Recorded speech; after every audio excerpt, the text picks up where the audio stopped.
Nama saya Muhammad Rafarinata, peserta laksana 18 kelompok 1.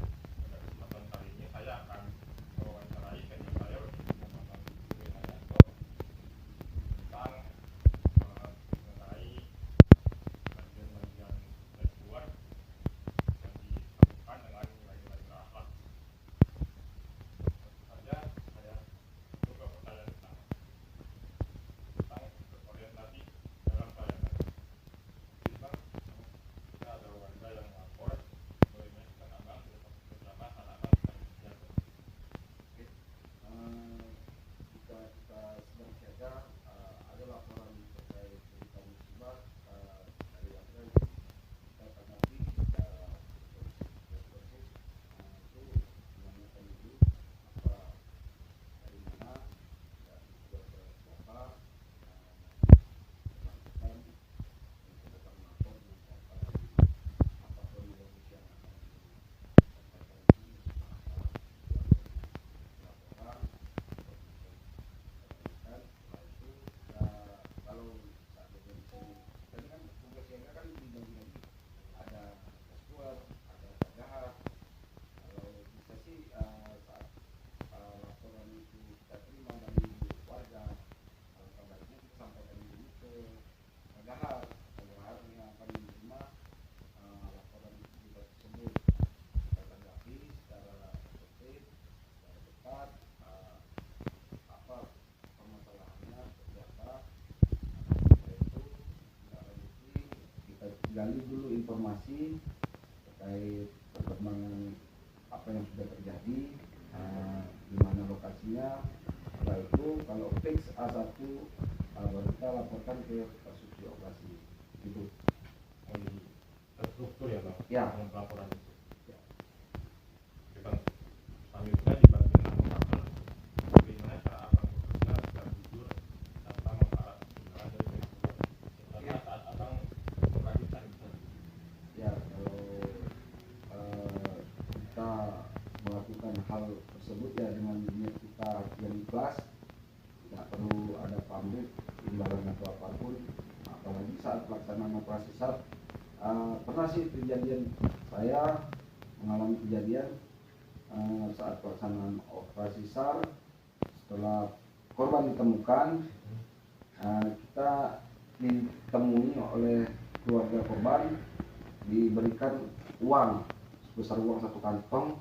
Cuman itulah memang tugas kita tidak mengharapkan imbalan ataupun apapun dari apa yang kita kerjakan. Ya sudah, kita kembalikan lagi, bahwasanya kita sampaikan lagi kami kerja sudah dibayar oleh negara, sudah ini, jadi tidak ada biaya atau imbalan yang perlu dikeluarkan dari pihak keluarga korban. Jadi benar-benar berintegritas ya, tanpa mengharap imbalan karena dari hati ya Bang. Iya. Oke Bang. Selanjutnya untuk di bagian harmonis, bagaimana abang menjalin hubungan dengan rekan-rekan lainnya, terutama saat operasi SAR ataupun kegiatan-kegiatan kantor lain supaya tetap saling bisa berkoordinasi dan mencapai tujuan bersama. Oke, kalau terkait saling menghargai ini kita untuk setiap harinya juga, tanpa harus kita dengan tim siaga kita mau dengan pas hari di pelaksanaan operasi SAR atau seperti apa, ya kita nggak perlu harus apa, setiap harinya memang kita harus sudah saling menghargai antara senior, junior maupun pimpinan seperti apa. Tinggal di situ cara lagi kita menyikapinya seperti apa. Dengan yang lebih tua atau senior kita, ya kita wajib kita menghormati dan menghargai mereka sebagai senior yang terlebih dahulu lebih masuk daripada kita. Dan begitu juga juniornya harus menghormati senior yang di atasnya, seperti itu. Mungkin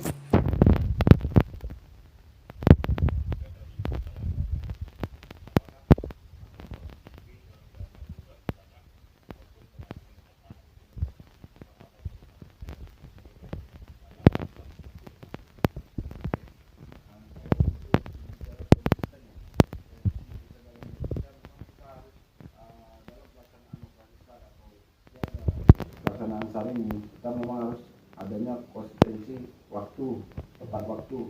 Seandainya kita istirahat misalnya kita izin ke KGH misalnya 1 jam keluar makan atau apa, ya kita konsekuensi dengan apa yang kita sampaikan, kita keluar hanya 1 jam. Takutnya dalam waktu kita keluar terus seperti apa, nanti ada telepon musibah terkait apa, kita nggak tahu. Namanya musibah ini kapanpun datangnya kita tidak bisa prediksi. Jadi dimanapun kita berada, ya tetap kalau pribadi saya sih, saya akan selalu menjaga konsekuensi terhadap pekerjaan apa yang sudah saya jalani. Jadi manajemen waktu itu penting ya Bang? Penting, sangat penting sekali. Selanjutnya Bang, dari adaptif, bagaimana rescuer menghadapi teknologi? Apakah teknologi ini bisa mempengaruhi kinerja rescuer, apakah semakin baik atau semakin sulit? Oke, saya jawab untuk dari Tentang ini, menghadapi pengaruh teknologi terhadap kinerja rescuer. Pengaruh teknologi memang sangat mempengaruhi sekali, apalagi pada zaman sekarang ini sudah ada namanya kayak seperti drone thermal yang diluncurkan oleh Basarnas untuk melakukan pencarian di malam hari juga bisa. Jadi kayak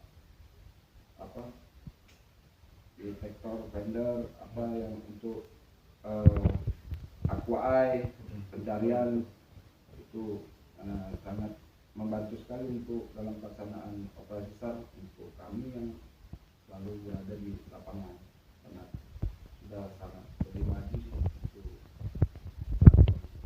perkembangan teknologinya. Jadi teknologi ini membuat efisiensi dari operasi SAR itu sendiri, Bang? Iya, benar sekali. Selanjutnya Bang, dari kolaborasi, bagaimana Basarnas Natuna ini berkolaborasi dengan instansi lain dalam operasi SAR? Apakah sering Bang di Basarnas Natuna berkolaborasi dengan operasi SAR atau TNI Polri misalnya seperti itu? Oke, untuk pertanyaan ini mungkin kita selalu menjaga komunikasi dengan instansi lain kayak potensi SAR yang sudah kita bangun, yaitu TNI Polri, kayak BPTD apa segala macam. Itu kita selalu membangun koordinasi karena terkait kita melaksanakan operasi SAR ini tidak bisa dengan sendiri, kita harus membutuhkan ya seperti instansi samping yang membantu kita saat pelaksanaan operasi SAR. Jadi ya sangat penting. Hambatan apa aja Bang yang sering Abang temui atau Abang hadapi saat operasi SAR, Bang? Kalau untuk hambatan sih biasanya itu kalau di pelaksanaan operasi SAR ya cuaca, gelombang, cuaca yang ekstrim, apalagi kita di Kabupaten Natuna ini tergolong cukup ekstrim untuk cuaca yang kita hadapi di Natuna ini. Biasanya di bulan-bulan mulai masuk di bulan Oktober, November, Desember, Januari.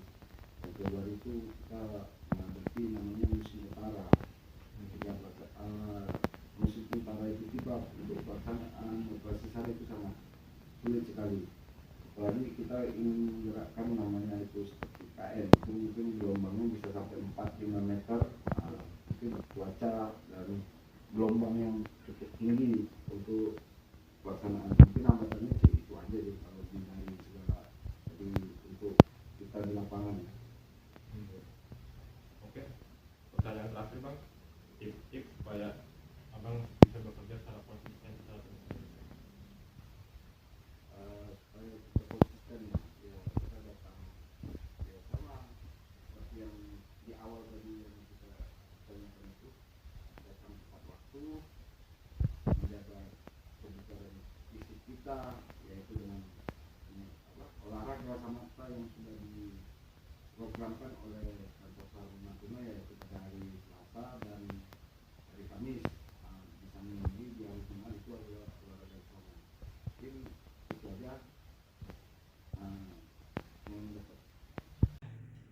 Jadi sekian saja wawancara dengan senior saya Bang Sugi Naryanto tentang penerapan nilai-nilai berakhlak dalam pekerjaan maupun hambatan dan tips-tipsnya. Sampai jumpa lagi di lain kesempatan. Wassalamualaikum warahmatullahi wabarakatuh. Terima kasih Bang Sugi. Oke.